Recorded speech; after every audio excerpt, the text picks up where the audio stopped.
The speed of change in Saudi Arabia these days is astonishing. New communities are emerging from the desert as part of a determined economic transformation, eclipsed only by an even more striking social revolution, with women driving the change. Like Formula One. Rawan Al-Shafei, who's 30, is living in a Saudi Arabia where covering up is no longer compulsory and where women are making big inroads in the job market. Are you good? Yeah, I have a best record here actually. She's the marketing manager for the company that runs this go-kart track and other fun attractions in a Riyadh shopping mall. Like working in the different place, manager, CEO, project manager. And for you in particular, you have a good job? Yeah, I have a great job actually, and learning a lot from here. Over decades, Saudi Arabia's highly repressive rules for women have shaped a big part of the country's international image and driven criticism.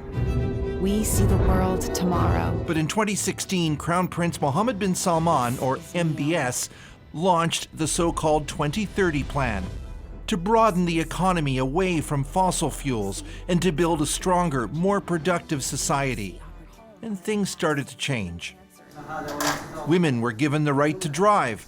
The powers of the so-called morality police were curbed. And women seized the opportunities. Now, 34% of the country's workforce is female. A huge trust in the woman. She have a big chance to be like showing what she can do it in this country. Our CBC News team recently visited and reported from Riyadh without supervision or preconditions, the first time that's happened in years. At Arab News, we met freelancer Gadi Juda, who's 29. She lived in London, Ontario for a few years and returned to a changed country. When I got back, I was in complete shock. Restaurants were normally separated, so singles area, families area. I got back and everyone's just sitting in the same space. I feel so secure and so safe here in a way that I haven't felt anywhere else, to put it lightly.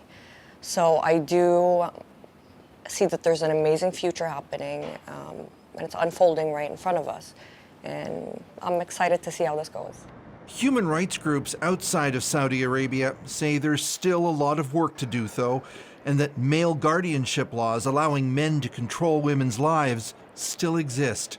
The World Bank also points out that Saudi needs stronger laws on domestic violence and divorce and access to financial services for women. Yeah, I would say that in general, laws probably favor men more.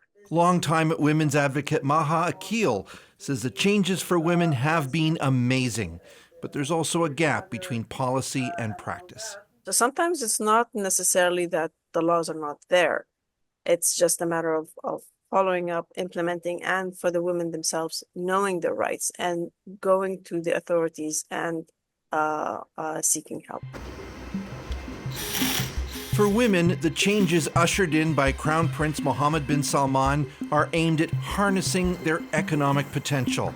And though not complete, supporters believe their achievements will ripple throughout Saudi society.